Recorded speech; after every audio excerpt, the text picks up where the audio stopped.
Each year, about 1.3 million women enter menopause, the season of life where monthly periods cease. Now, although menopause is not a disease, it's a normal life transition, the majority of women who undergo this transition experience uncomfortable symptoms associated with it, with hot flashes being the most common. There are natural remedies that help smooth this transition, and this is the topic we'll be covering in my herb articles and sunshine sharing for March. But in this short video, I'd like to address the psychological aspects of menopause.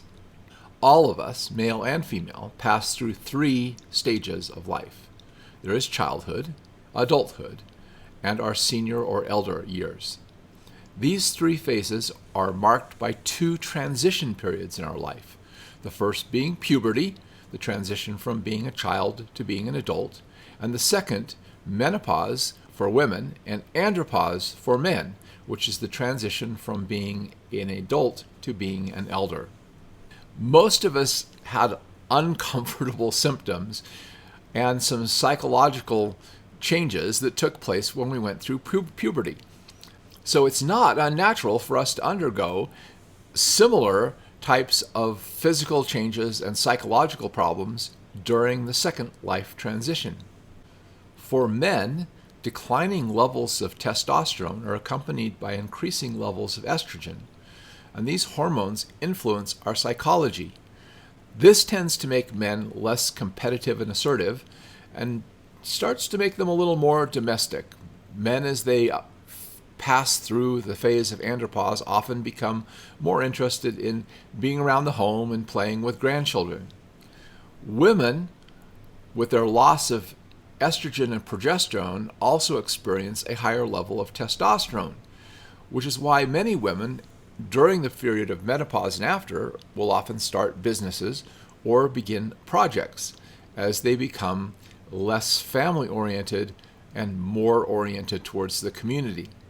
This is why women who have undergone menopause were often referred to in traditional cultures as wise women. They were looked to for advice and counsel and wisdom about life. Since there are psychological adjustments taking place during this period, I'd like to suggest a few flower essences that can help women who are going through menopause. The first is redbud, which is a remedy for women who can't accept the bodily changes they are undergoing. Instead of gracefully accepting the aging process, they search for surgeries and extreme procedures to try to counteract the effects of aging to maintain their youthful physical appearance. This remedy can help women accept the maturation process with more grace and dignity. Another remedy I find helpful for fear of aging is chrysanthemum. This one is useful for both men and women. Chrysanthemum flowers bloom in the fall when most other plants are dying back. So essentially, chrysanthemum helps people realize that they still can be useful even in their elder years. It helps a person overcome the fear or worry about aging, releasing their attachment to outward things such as their physical appearance and connecting to the higher or more divine part of themselves. It can also help them bloom and be successful and useful in their later years.